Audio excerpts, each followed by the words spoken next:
Hello, UK Crime Book Club. I'm caught between two conversations there. That's a good start. Thank you for joining us all for our August Fest panel. We are the first of the day, and I've been really excited because I love private investigations and investigators, and I've got lots of questions for you all. So, James, do you want to introduce yourself first? Yeah, my name is James Murphy, and you'll probably gather from my accent that I'm a Northern Irish crime writer. And to date, I have had 3 books published, which were a detective series, so very much PI. And I'm working on a new series at the moment. And Angela? Hi, I'm Angela Seaners.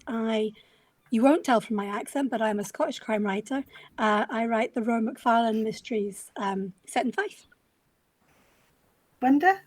And I'm Wendy H. Jones, and I'm a Scottish crime writer, although I'm currently in Virginia because I'm doing a 3-month book tour of the States, so it's very early in the morning for me.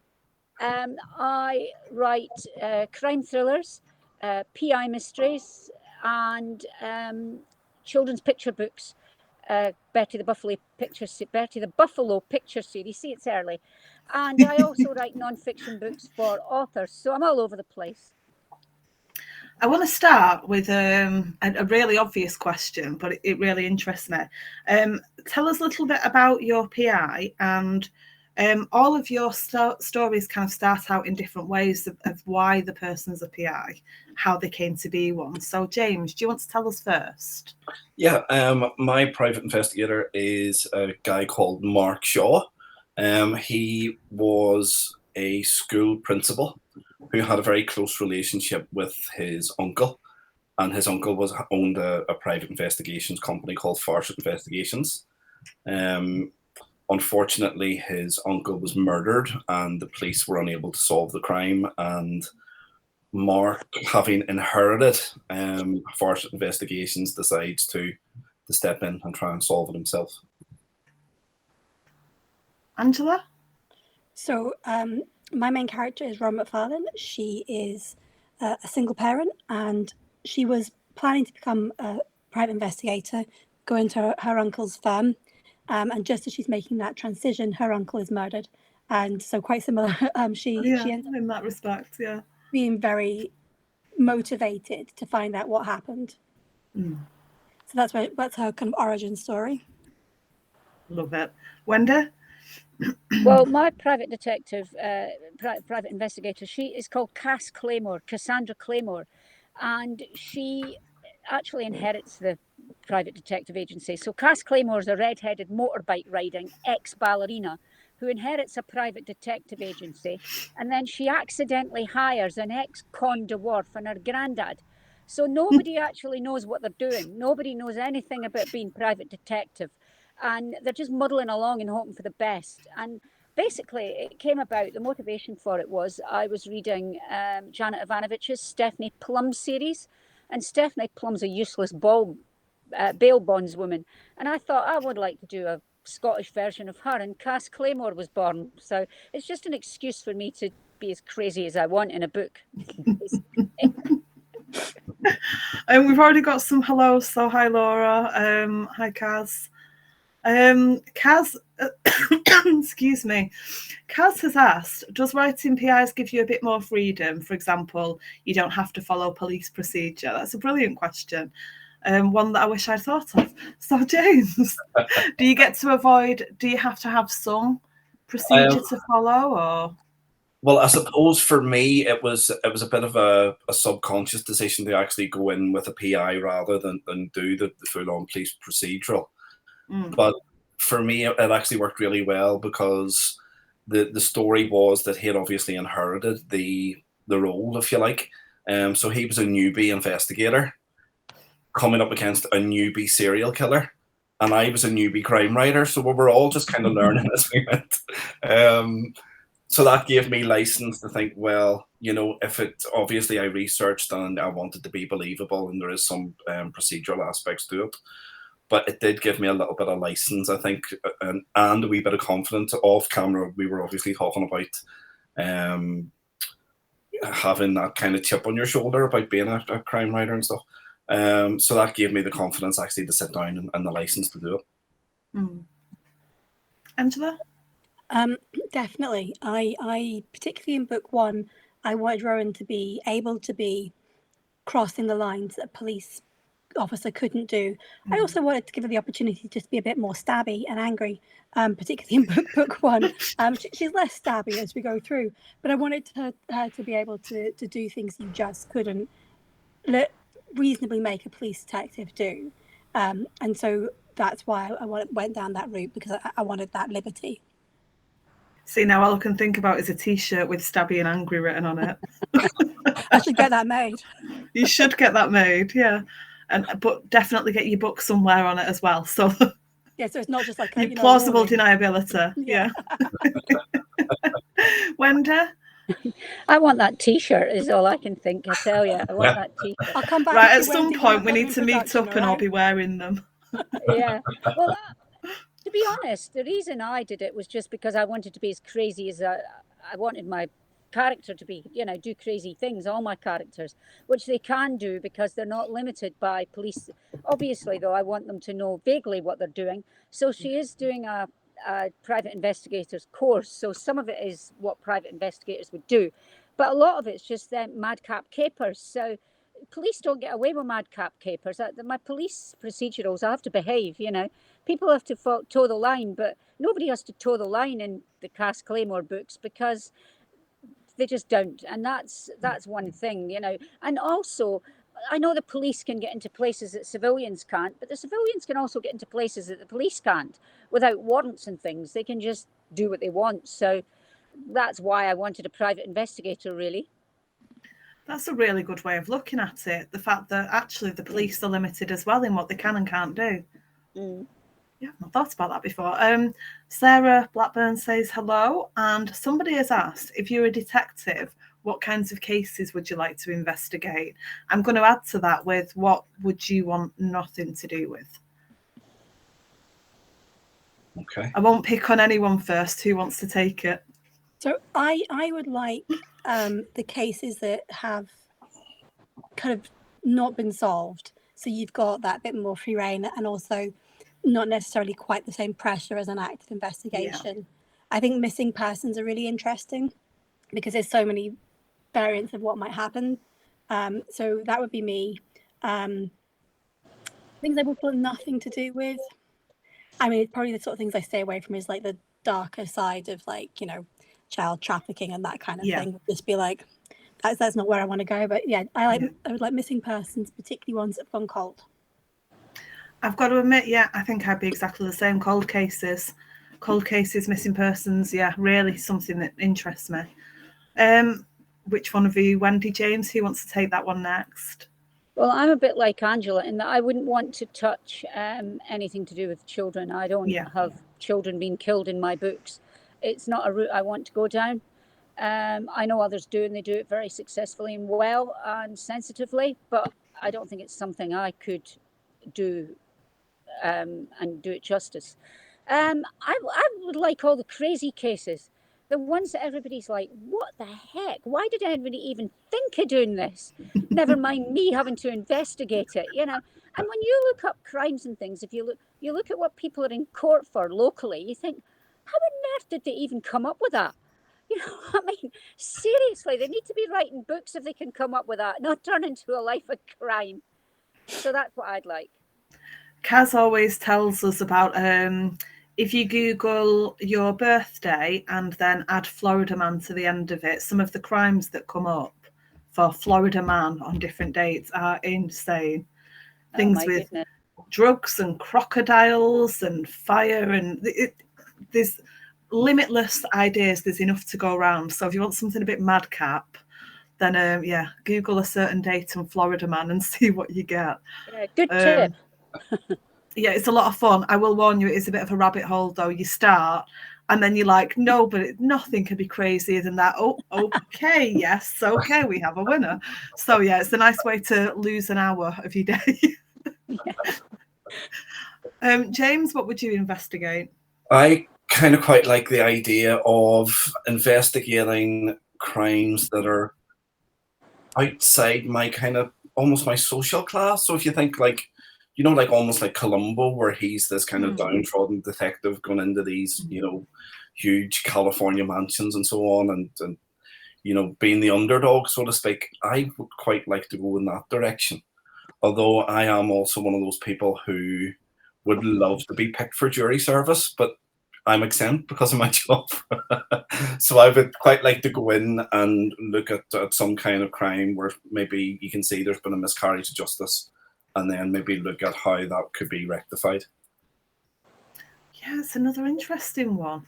Yeah, that was a really good question. I'm not actually sure who asked that. I wonder if I can find out. No, it's not showing me. We've got more hellos as well from Karen and Ken and Jan. So hello, everyone who's watching. Hi all. T-shirts are a great idea, Kaz says. Put a QR code on for your book as well, like Tom Simpson, and it can be a great ad. So yeah, that. Tom walks around with a T-shirt with a QR code, and people can scan him and buy his book. I love that idea. I mean, genius. Absolute genius. We did try and talk a little bit at Harrogate, but it was that busy that he was like, Sam or Tom, and then it was a quick hug, and then every once in a while, as we were passing each other, he'd give me a hug and keep walking. So that was the day. I mean, me and James were talking about Harrogate and other events before we went online. How do you find different events? Do you get nervous still? Are you a bit more used to it now? I still get terrified, and I've done several hundred interviews now, and I think nerves are a good thing unless I waffle too much, and then things can get carried away. But how do you find that? Angela, do you want to go first this time? I did Mire at the Bar just at the end of June in Edinburgh, and I was absolutely fine all day. I went did my day job, was going after work, was absolutely fine, and then Jackie did the whole pick your name out of the pint glass. And I was sitting there, I said to my daughter to come for moral support and photography. I said, I really hope I'm not first. And of course, I doomed myself in that first. And I was fine until I stood at that microphone, and all of a sudden, I could feel my throat kind of going, you will never speak again. But it was fine. And after I kind of got into the first couple of sentences, I was absolutely grand. But yeah, I think I can be fine in my head until just moments before, and then I'm like, oh, I've got to do this now. So yeah, but I do think the nerves are a good thing, because I think it shows that you're still it still matters to you. Yeah, does that make sense? Yeah, I'd say so. James, do you want to go into what we were talking about? Yeah. Well, as we were saying off camera, I do suffer a lot with imposter syndrome. And I do for any writer's event. I would get really, really nervous, probably the entire day of the event, if I'm being honest. And of course, they build as the day goes. But as soon as the event starts, I don't know what happens. I think I was saying to Sam that the teacher in me must come out or something, and they take over, and it's not really me anymore, and it just happens, and it's great. And you really enjoy it, and then afterwards you're kind of on a high then. So the whole day just kind of really interesting. But I really enjoyed. I mean, apart from the whole imposter syndrome thing, I really enjoy them, and I really look forward to doing them as well. So it's like a double-edged sword. Yeah, I've got to say, the buzz that I get after interviews, that's when the most cleaning happens in my house, because I can just buzz around and get loads done really quickly. But yeah, the build-up I still find terrifying. Wendy? Well, I'd like to know if Sam would like to go around my house after this event, because my house is a bit tidy. I left it a little bit far from me. Anyway, I don't think I've got a nervous bone in my body. I don't get nervous about anything. I love it. Point an audience at me and I'm your woman. Point a camera at me, I'm your woman, But saying that, I was in the services for 23 years, and you're not allowed to be nervous about anything in the services. And I was an army officer, and they'll point an audience at you and tell you to speak, and they don't even tell you beforehand what you're speaking about. So you have to get over it, you have to get over yourself, as they say, and just be able to do it. So I've had quite a lot of training. Plus, I'm also NLP trained, which is neuro-linguistic programming, and I teach public speaking. So I wouldn't be very good at teaching public speaking if I got nervous every time I wanted to do any public speaking. No, it sounds like everyone's experience has helped a lot. I want to go back to something you said, Angela. Did you say your daughter for moral support and photography? I think that needs to go on a t-shirt for her. Why are you here? Moral support and photography. Yeah, absolutely. So I think that's a great thing. Do you all, well, maybe not you, Wendy, because you don't seem to be nervous at all, which is brilliant. I love the fact that you're not nervous. But if you were to have somebody with you, what kind of things would be useful to have somebody there doing well, to help you? So, Angela, you've got moral support and photography. It just made me chuckle. Yeah, those are the most useful skills. So yeah, that someone can bring. I think it's just not sitting at the table by yourself, isn't it? Sometimes. Yeah, it's probably a good thing. Do either of you have anyone that goes with you anywhere? Moral support, photography, drink bringer, cup of tea maker, anything at all? Or are you just out there doing it on your own? I'm a mixture, to be honest. Sometimes I've got someone with me, and they do the photography and the moral support, or bring me cups of tea, or find me a sandwich. Other times I'm there all on my Jack Jones, as they say, and I just get on with it. That way you take your own tea and coffee, otherwise you're going to go thirsty. Yeah, I'm earlier. I'm a bit of a mixture as well. At the start, I relied really heavily on my wife for moral support. She has no interest in crime fiction or hearing people talk about crime fiction, particularly me. And what I found actually was that when she was in the audience, it affected my nerves more. So I sacked her, essentially. Can she hear you? Probably, I don't know, actually. So I do the events on my own now, and it always works out fine because you know so many people in the community. Yeah. Obviously, by and large, you're not really doing that many events on your own. So particularly here in Northern Ireland, all the crime writers all know each other and we're all friends. Yeah. So that's good. And we would obviously know quite a few of the people in our audience as well. So we don't really have to worry about people taking photographs and publicity and so on, because we know that they're doing it all for us anyway. And then we just make them share it with us after. I still find the photography bit one of the hardest bits, because every single one I'm pulling some stupid face, or my head is up here when I'm thinking. Like, who does that? Who leans right back to think? And it's kind of live panels, and you're in front of an audience sat in front of you, and they're all taking photographs, and there's not a single good one amongst them. The authors all look great though, so that's always good. Somebody has asked, it's Philip Jordan. Hello, Philip.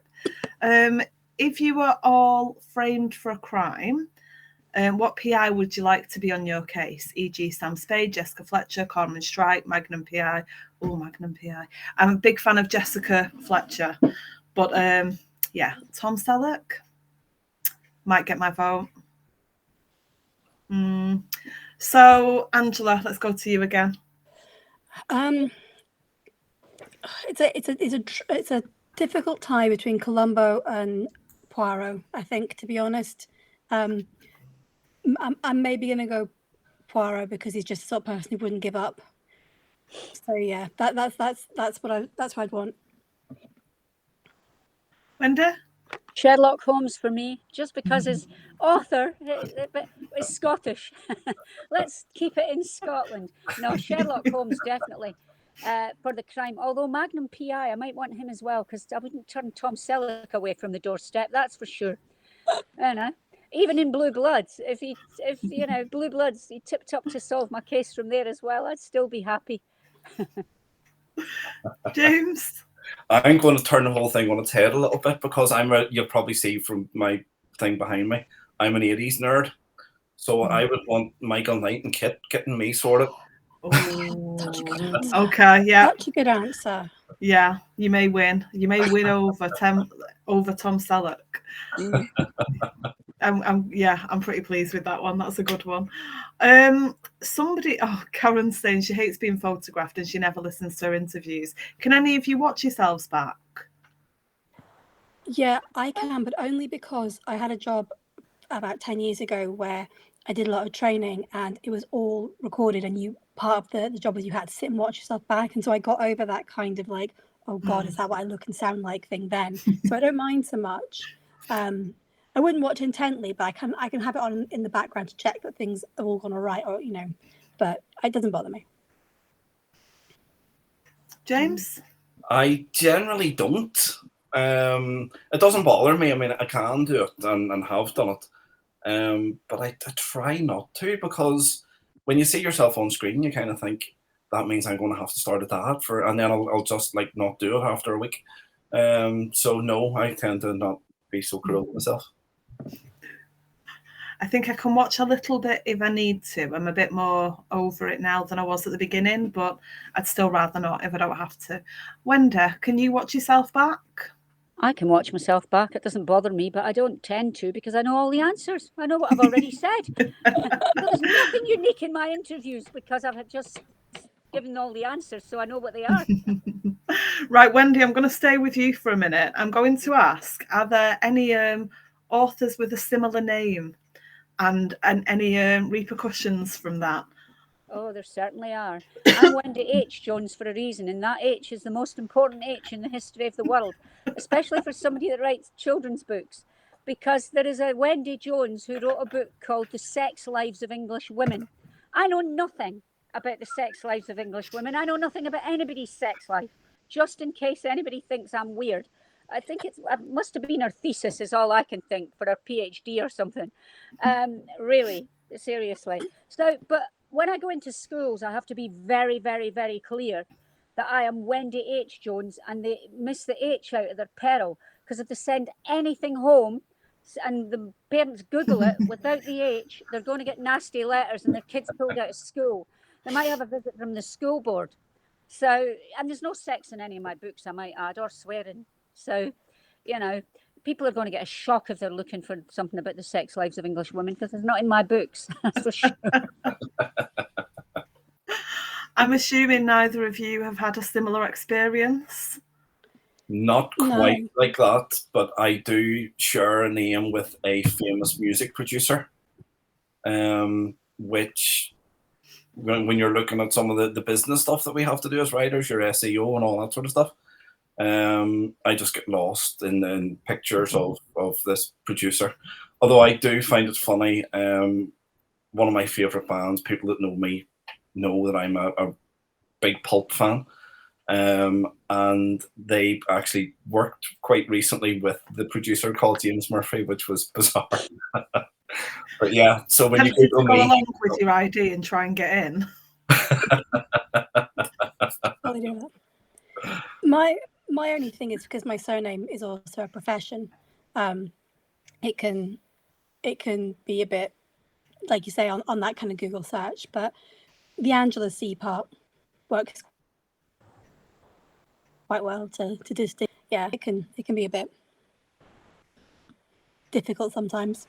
There's a bit of a debate going on between Kaz and Karen now. Kaz says, I'm with you on that, Karen. The only time I vaguely listen to my interviews is when I edit the top 10s at the end of the year. Yeah, I can edit, which works rather well for me, not for poor Kaz, who ends up with all the editing stuff. But there are a lot of skills that we have to learn for just doing the interviews for a start. What have you found useful? James, let's go to you first. What skills have you found that you've developed that have been useful? Or is there anything that you weren't expecting to have to be good at that you've had to learn? Probably just getting yourself out there and being the center of attention. I really wasn't prepared for that at all. Obviously, with my job, I can stand in front of 30 people easily and talk all day. I do it for a living. But as we were saying earlier on as well, when those 30 people become adults, and they're, you're talking as a writer about your crime fiction and you're mixing with other people and other writers and so on, I wasn't quite prepared for that. But I learned very quickly that it was probably just as much fun, if not more, than actually doing the writing itself. And that it was really important to do it. So I think that's the main thing for me that I've learned. Angela? I'm not sure I've got any skills. We're all just winging it. Yeah, I think I am winging it. I think the only thing that I didn't think about at the beginning was I've spent a lot of my career in face-to-face customer service type roles in various guises, and I didn't realize how valuable those skills would be in the kind of the non-writing side of being a writer. So I think I kind of had a crossover of skills that I had from other places. Other than that, I don't think I have any special skills. I'm always just Googling, how do I do repetitively? How do I do this? How do I make that work? So yeah, me and Google are good friends. I think Google's good friends with many, many people. Wendy? Yeah, I'd like to know what people did before Google was invented in terms of doing research for their books. And I know what the answer is because I'm old. So you had to go to the library and look through their microfiche and look through their drawers and drawers and drawers of cards till you found something that, vaguely resembled what you were trying to get an answer to. But what skills are not skills I would like to have? I mean, to be honest, I've got the skills that I'm able to turn my hand to anything. And that, again, that was the military that gave me that. 23 years in the military means you can't say no. If they say to you, do X, you have to be able to do X. So you get on with it. And those skills have carried over. Obviously, we're all learning skills about editing and self-editing and things like that.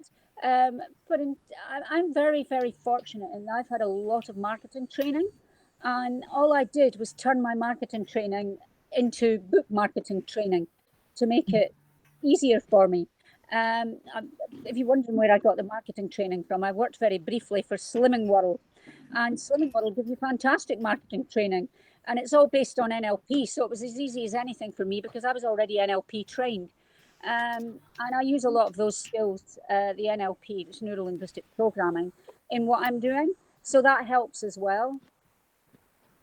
So, but obviously we're always learning skills. You think you've got every skill you want, and I'm sure James and Angela will have stories about this as well. And suddenly you think, I know nothing about that. Why have I decided to do this book? Because I know nothing about it. Well, and now, for example, I'm writing a historical fiction series, which I've been asked to write, and it's based on the true story of a real life 19th century naval surgeon. I know nothing. I was in the Royal Navy, right? I was in the Royal Navy. I know about the Royal Navy. I was a nurse in the Royal Navy, so I know about medicine in the Royal Navy in the 20th century. I know nothing about 19th century naval history.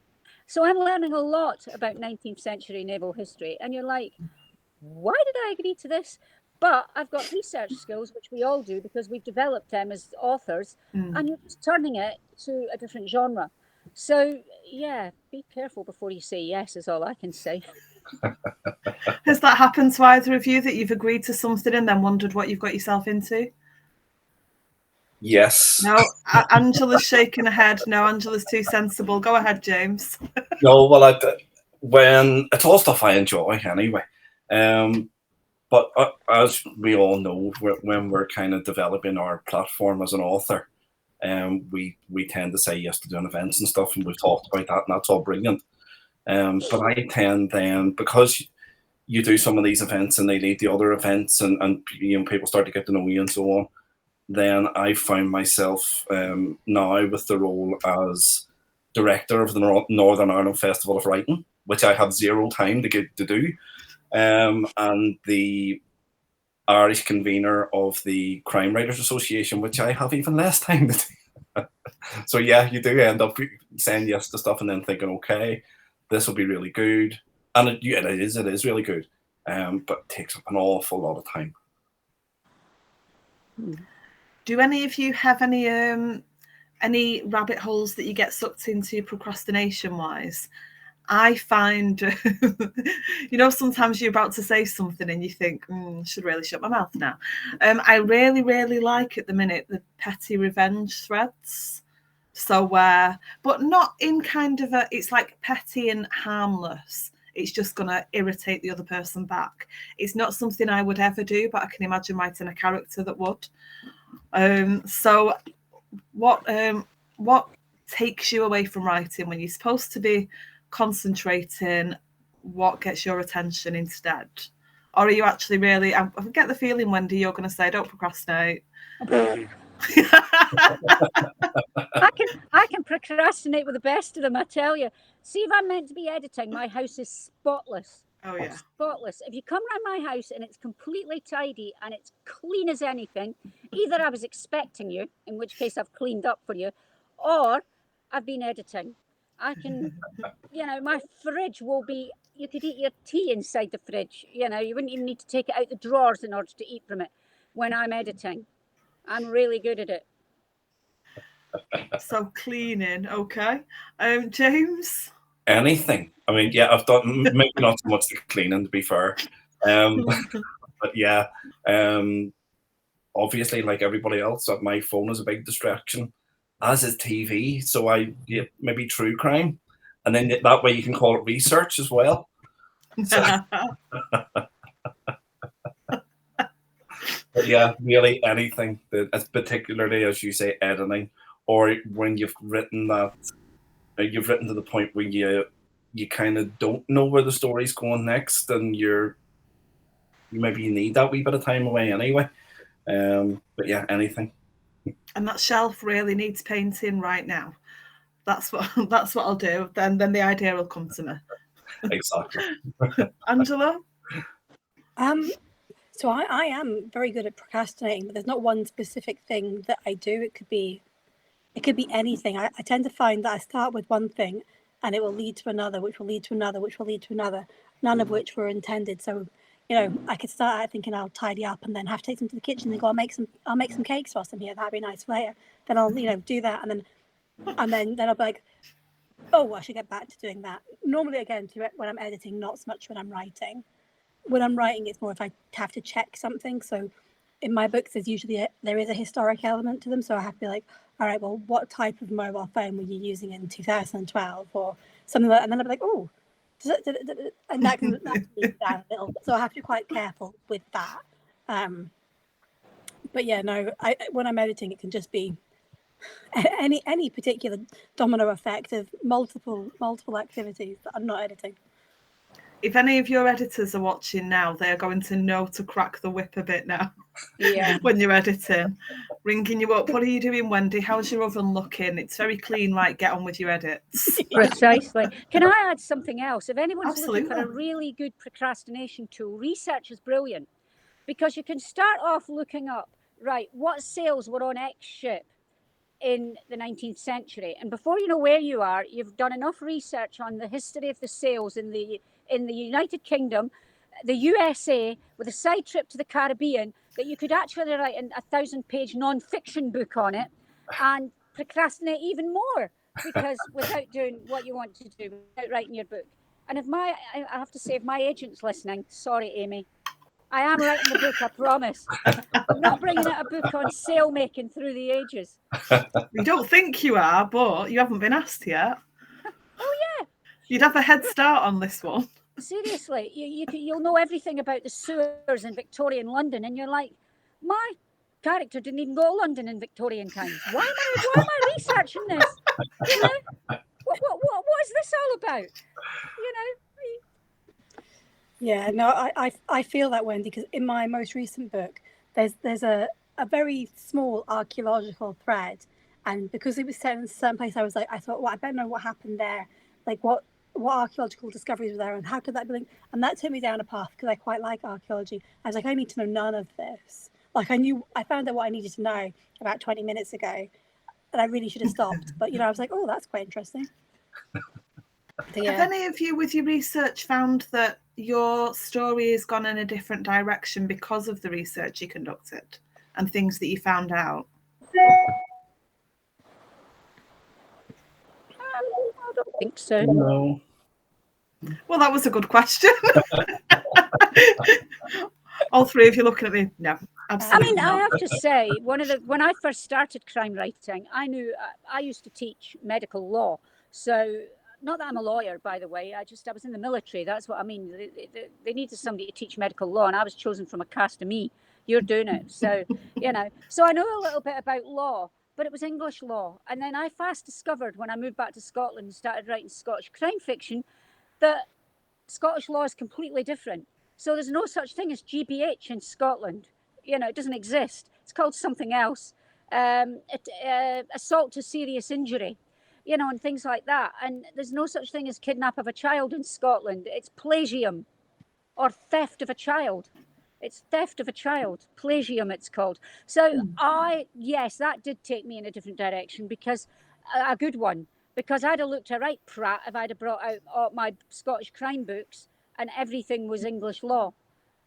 So you need to be careful of that. Plus, we've still got sheriffs in Scotland, and we've got sheriff court, and we've got procurator fiscals, and you need to bring all that in. Otherwise, Angela's nodding; she knows exactly what I'm talking about. But so you just need to make sure you've got the right Scottish law. So yeah, it did take me in a different direction. Thankfully, the correct one. Otherwise, my credibility would have been shot in my first book, and I would not be sitting here today chatting to you guys. I think Laura's asking my favourite question, which is, have you ever acted out a scene to help with the writing process? Oh, Angela's nodding. Go. Oh, Angela. Yeah, because sometimes I'll make my characters do things, and I'll be like, oh, like if I put my head on my hand like that, what would that actually look, do you know what I mean? Like look like? Yeah. Or for book 3 there was a bit of a fight scene, and so I didn't, obviously because I was by myself, but I had to kind of think about how that would be. Like, so I used my husband as a prop because he's obviously taller. We didn't hurt each other, just honestly, but just because I was thinking about whether or not Rowan would be able to physically connect in the way that I was thinking of. So sometimes I think that those things help you with just the logistics of the body in terms of writing. But yeah, all the time. James, you're nodding? Yeah, I do. Again, if it's a scene that I'm probably struggling with a little bit, I would read it through. Used to read it through with my wife before her unfortunate change in career, but now I would read it through, and yeah, much like Angela, I do try and look at it logistically, so you're almost acting it out that way as well. If even down to like mathematically and angles and all that sort of stuff, which I'm really hopeless at. So yeah, but that probably just links back to the last question about procrastination in my case. Wendy? Yeah, well, I tend to walk the walk if I can, within reason. So, for example, I will, if I want to go up a particular street, I will go up that street and see what it looks like. I'm lucky that my books are set in Dundee. I mean, the furthest my adult books go is like Aberdeen. So they go around Scotland, and I went to Inverary because there was something set there. I also, my Killer's Curse, one of my books in my D.I. Shona Mackenzie Mysteries, is set in Dundee and New Orleans. But I was in New Orleans anyway for BoucherCon. I was speaking on a panel there, and I thought, oh, I want to set a book here, which I did. So I like to walk the walk. I'm going to make everybody feel really sick now because with jealousy, probably. I was very, very fortunate in that I managed to go to Antigua and do some research for my historical fiction series, because Antigua's a naval base, was a naval base when my chap was in the Navy, and I got to go out there, and walking the walk helps because you get the sounds, you get the smell. I know they're different now than they would have been in the 19th century, but you're still getting the same input. You get to know what the heat's like, and they didn't have air conditioning then. I went out to I'm doing research in America, so walking the walk, I tend to do it where I can. I'm really fortunate. Like, I got to go to the naval bases in America and do research and things. So I'm a real believer in where you can walk the walk, which is just an excuse for swanning around the world looking good, I'd like to go to Brazil because my chap went to Brazil. Why not? But it does help. But I've never acted out a physical scene. I need to do that. That's great. You guys are rocking it, James and Angela. I'm going to emulate you. I'm going to copy you with this acting out scenes business. But the whole walk the walk thing, I really love doing that as well. But what I found is after the book comes out, I like to go back. Oh, right. But then I become a real bore for whoever's with me because I'm saying, and that's where that scene happened, and this is where You could do a walking tour on your phone. Yeah. Actually, I have a friend who does a walking tour of crime fiction in Northern Ireland. But where my books are set are just that wee bit too far out of the way. So I'm hoping that the next one is like, you know, a huge international bestseller, so he now has to walk that wee bit further. You could, though. You could literally do a live stream on your phone and walk around and show people with you stood in front of it. That could be, yeah, that's a good marketing plan. And in case you look a little odd on your phone, wear your T-shirt with your QR code. And when people come and say, what are you doing? You can go, scan me and find out. $9.99 bargain. You have to watch this. A police officer, of course. If you're a woman, you might not want your code here, because then that's an excuse for men to come up and peer at your chest. There's a tip for you guys, for women. Put your code somewhere where they're not going to be scanning your main asset, shall we say. Main assets. Gotta be honest, my scarf comes in very useful if I'm out and about. Yeah. You mean I shouldn't put my assets on my assets, Wendy? Is that what you're saying? Your assets on your assets might give you more assets than you ever wanted. I mean... And here we are saying there's no sex in the books, but yeah. Here we are talking about your assets anyway, Wendy, eh? We are. You're trying to convince us you didn't write that book. Yeah, I'm not convinced either. The lady doth protest too much. I'm enjoying some research. My assets here, that's for sure. It's boiling in Virginia. I'm not freezing my assets in the slightest here. Moving on. Oh, Ken, that's lovely. Learning things through research is always a fun part of writing. He says we all seem very comfortable chatting. I think we all are at this point. Yeah. Alex says, hi guys, I'm a big fan of PI fiction, particularly Golden Age. Could you tell me about any modern PI fiction that has influenced yourselves? Anyone want to jump in on modern PI fiction that's influenced them? Or is it not modern? Yeah. Mine has to be Janet Ivanovich's Stephanie Plum, because basically that's who my character is based on. You know, I mean, she's nothing like Stephanie Plum, because obviously that's America and we're different in Scotland for some reason. There's not enough cars in Scotland to blow up as many as Stephanie Plum does. But yeah, mine are based on her. And with a bit of Sue Grafton, is it Kinsey Mahoney? A bit of that thrown in. But yeah, they're the modern ones I use. Angela? I don't think it's not particularly modern, because I read this as a teenager. So V.I. Wachowski I loved as a teenager, but I read a lot of crime fiction, not necessarily that's like PI based, but where the main character isn't, so it's not a police procedural. So, you know, like you've got Paul Austin Ardoin's the Fenway Stevenson series. She's a coroner. You know, we've got Ruth Galloway and that whole series. So I read a lot of crime where the main character isn't police. So I think maybe that as a collective is the influence. James? Yeah, for me, I suppose not really, only slightly. And actually, the part of the seed for Farsight Investigations came about because I'd read the James Patterson Private series. And I like the idea of, you know, going outside, being able to go outside the boundaries a little bit. So that fitted in. And I'm a huge fan of Columbo, obviously. So there was a little bit of that in there as well. But other than that, not really. I think I've got Jessica Fletcher, definitely, for TV. There was a series, Veronica Mars. She was... Wendy's shaking her head. It was a kind of a teenage detective, but she kind of helped out with her dad's PI firm. Probably really shouldn't have been doing a lot of the things she was doing, but she was very good at it.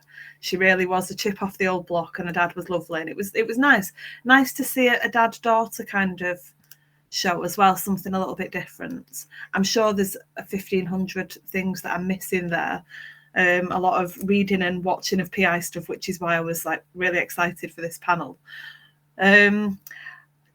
How far into your idea do you go before you know that, yes, I'm on the right track with this one? And do you ever have to dial it back and take it in a bit of a different direction? Angela, you're nodding? Yeah, because I'm not a planner. I know whether you all call it a pantser or a discovery writer. I think they're both fine. Although when you type pantser into your phone, it changes it to panther, which I quite like. But yeah, just a sidetrack. I have ditched probably 3 or 4 books where I've kind of this is just not got legs. It's not working, or it's too convoluted, or I don't like it. And I'll know that by sometimes earlier, but if I get to 20,000 words and it's just feeling clunky, then and I can't sort of tweeze it out, then that'll be the max point that I've ever got to, that I've had to say, actually, this book's not going anywhere. But it doesn't happen very often. Two or three max over the last 8 years. So have you just kind of put those to one side in case you ever develop it further, or is it just... So I still have the files because sometimes I'll pick things out of them, but usually I'm shelving them because either the idea doesn't work. I had to shelve one recently because it was loosely based on a news story I'd heard several years ago, and then I was probably about 30,000 words into it, and I was writing it, and I was really enjoying it, and then they actually made a TV drama out of the exact same thing, and I was like, there's no point continuing this point because I'm going to come after. And it was really frustrating because I'd had this in my little list of thoughts and ideas for a while, and then the two just collided, and I was like, I that was the only one that I've shelved that I've thought I would rather have not have, but it was the right thing to do. You never know, at some point in the future, finish it definitely. And release it. And, if you're a fan of this TV show, read this book. Yeah. James? Yeah, I generally know pretty early on if the idea is going to work okay. Sometimes even before I've even written the book, or before I've even started, the early edit or the early drafts. But I have the last 2 books I've written, I've struggled with a little bit because the work in progress, for example, the one that's out for submission at the moment, I knew that I had a really good concept, but I didn't know that to carry out the concept, it was going to be really difficult to write because I had a main narrative and lots of different embedded narratives beyond that. So that took 2 years. And the book before that, the last in my terror trilogy, I was writing it during lockdown. And the books usually come together quite quickly, but for some reason this one just wasn't. And I don't think it really had anything to do with lockdown. And I got about 3/4 of the way through it and thought, this is the end book in a trilogy. It supposedly should be the best one. And I just wasn't feeling it. It just wasn't good enough. So I literally had to take about, I'd say, more than 1/3 and just scrap it and then completely rewrite. But a lot of that actually was down in a way, I suppose, to lockdown, because the way I was writing, I didn't realize it was changing. Because for the first 2 books, I was really quite happy sitting up here in my study, writing away, being on my own, so to speak. But what I found was the reason why it wasn't working in the 3rd book was because I couldn't really cope with being on my own writing anymore. So I bought a laptop and went down to our sitting room, and my daughter was a bit younger then, she was about 9 then. So you were literally sitting in among the chaos of like Peppa Pig or whatever else was going on around in the house, and I found then the book started to come together. So really interesting, the last couple. I'm really glad that worked for you, but I can tell you without a shadow of a doubt, if you sat me down with a laptop, a task, and Peppa Pig, I'm going to watch Peppa Pig. I am not going to do what I've been asked. There are times when my children, I'd taken them to school when they were little, come home, flicked the TV on, thought I'll make a cup of tea. And then I flicked the TV on, Peppa Pig's come back on because that's the channel it was on. I thought I'll sort that out in a minute. And I could get to sit in an hour and a half later and then realise the kids are at school. And I'm watching Peppa Pig with a cup of tea. There is no way that would work for me. Not a chance. We've been there. I know your story. Wendy, how about you with how far in to an idea do you have to be before you know it's the right one? I usually start with the title, because my titles are very specific, and then I move from there, from the title. So I usually know the idea is good, but I have parked a book, started another one, written that one, and then gone back to the original because I wasn't actually managing to get ahead with the original. But obviously with the first series, it didn't matter. D.I. Shona, they can come out in any order whatsoever, really. But the new series, Cass Claymore, it's alphabetical. I don't know why I decided to do alphabetical. I was an idiot because now I need to write 26 books. But it's Antiques and Alibis, and then the next one is going to be Blood and Bones. So I can't really bring out the third one, whatever it's going to be called, before the one that begins with a B, because it's out of sync. So I've got to bring them out in order. That makes me laugh. Who is it that I can't think of the name? We've actually mentioned her in this interview. Who did the A is for Alibi, B is for Sue Grafton, or not? Thank you. Yeah, Sue Grafton. And I think that it's quite a task to undertake, isn't it? I might give up by the time I get to D. You never know, but nobody says you've got to go to 26. Please, no. Although, to be honest, if readers are still enjoying it, why not? And if you're still enjoying writing it as well, that's a big factor. Yeah. Jan Fox has said she has to write in cafes as writing alone can be difficult. I think I get a lot more done if it's quiet, but I've got earphones in and I'll have some sort of music. It depends on what mood I'm in. At the moment, I'm really not a jazz fan, but at the moment I'm listening to a jazz album from Homeland. Did anyone watch Homeland? No? Oh, brilliant. Can't recommend that thing highly enough. Absolutely loved it. But the main character, Carrie, listens to a lot of jazz to control various things going on. And I find it really helpful. And I don't know why, because I don't really like jazz. But at the moment, it's working. So touch wood, it keeps working. That's all we need, something that works. I also bother Kaz by singing Mambo No. 5R. So we like to tease. We have very different tastes in music. Karen's husband said he loved Veronica Mars. I absolutely loved it. I need to look actually if the film ever came out, because there was supposed to be a movie for it, which leads nicely to Sarah's question. Who do you think could play your main character on TV? I can't picture characters' faces well when I'm reading, and I kind of, once I've put a face to somebody, kind of, I don't know, takes the intrigue of it out of it some way for me. Have you got ideas in your head for who would play any of your characters? I try not to. I mean, the obvious one for me would have been Jamie Dornan, because he would have fit the terror character quite well, but that's kind of been done in terms of I forget the name of the series now. The one with Gillian Anderson and him, and it's set in Belfast. Forget it now, but not The Wire. It'll come to one of us. Somebody'll Google it and put it in the good old Google. So no, I try to avoid that. Then I'm much like you. I can't really picture them. I find it difficult if I've read the book. Somebody said The Fall. That's it. Yep, that's it. Thank you. Which is complete. Thank you, Jan. So let's go back to the characters. I can't read.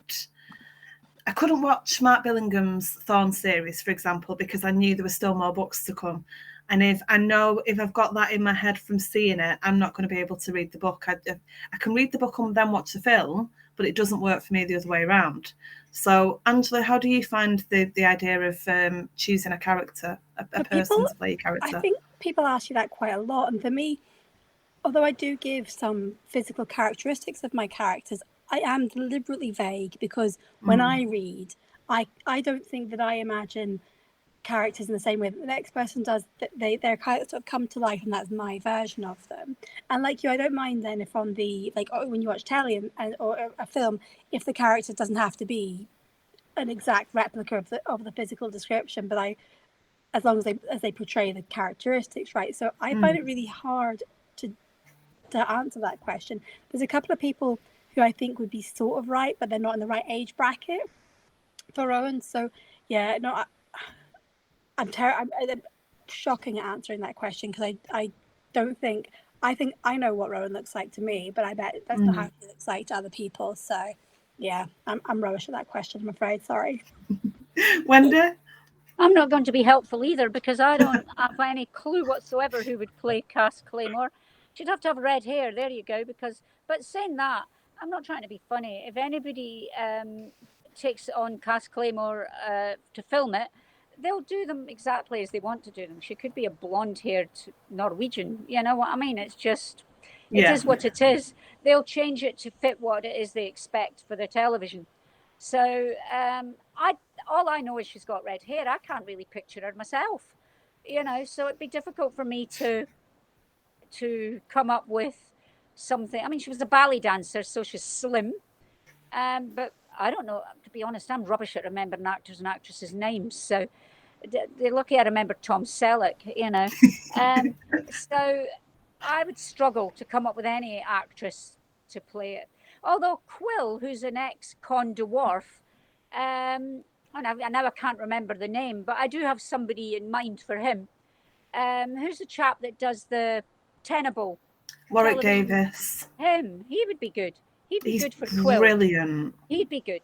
So if you're listening to this, any producers, that's the main character for Quill. Yeah, we're going through old episodes of Tenable that we've missed at the moment, me and my husband. And I am terrible at Tenable. I am absolutely rubbish. Every once in a while, we'll get a really good book question, and he'll look at me, and I'll go, "Come on, like I'm going to remember anything under this pressure? Not a chance." Thank you all so much. We're literally at the end of our hour. Would you all like to show off the book cover if you have it with you? If not, just tell us a little bit about your books and where people can start as well, was a question we missed earlier. So where do we start with your books, and do they need to be read in order? James, let's go to you first. Right, so if I move slightly over, you can see mine in the background. So organised. I've done this sort of thing before, haven't I? So yeah, that's it. They're collectively known as the Terror Trilogy. They don't, however, need to be read, and probably better if they are, but they can be read as standalones as well. Angela? Yeah, I was just sneakily leaning over the back to grab a book. So my latest book, Lies She Didn't Tell, came out on Friday. And you can start with Jack in a Box, but they don't need to be read in order. It is a series, and there is a character arc obviously throughout.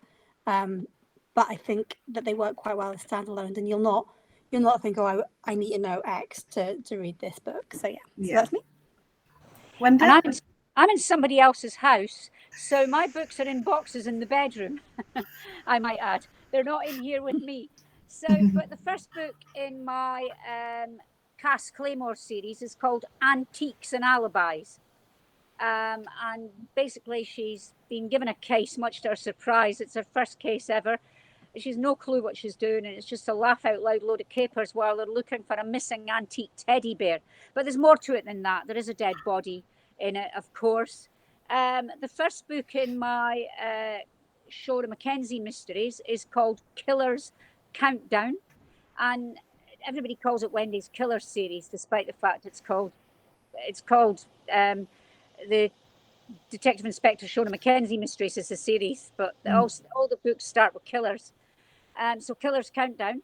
If you're interested in children's picture books, the first book is called Bertie the Buffalo, and my non-fiction books are all things like, Motivation Matters, which is NLP, Marketing Matters, and Creativity Matters.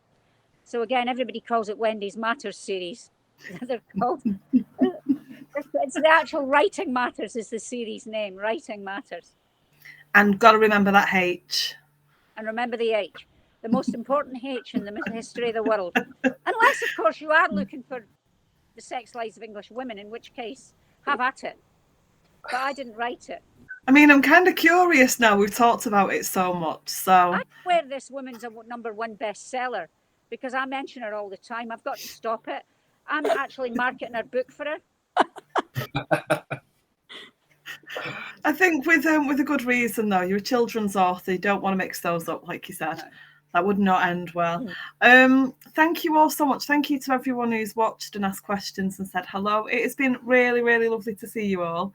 Thank you so much for joining us. And the next panel is up at 3:00, and I really should know which one's next. I believe it is Police Procedurals with Caroline Maston is next. Thank you all. Thank you. Thank you. Yes, thank you. We are.